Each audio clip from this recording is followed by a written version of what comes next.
السلام علیکم میرے پیارے دوستو رسول اکرم صلی اللہ علیہ وآلہ وسلم نے فرمایا کہ ابلیس کا تخت پانی پر ہے، وہاں سے وہ اپنے لشکر روانہ کرتا ہے۔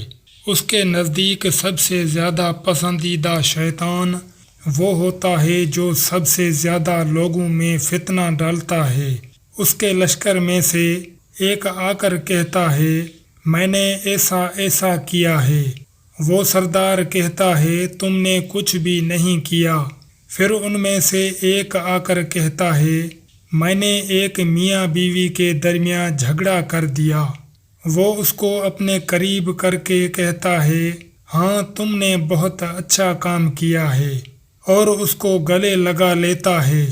میاں بیوی میں اختلاف پیدا کرنا شیطان کے نزدیک سب سے بہتر کام اسی لیے ہے کہ ان کے اختلافات سے صرف دو انسانوں ہی کے درمیان نہیں بلکہ دو خاندانوں کے درمیان ہو جاتے ہیں، جس کے نتائج بہت ہی برے نکلتے ہیں۔ لہذا میاں بیوی کو ایسے موقع پر اعوذ باللہ من الشیطان الرجیم پڑھنا چاہیے۔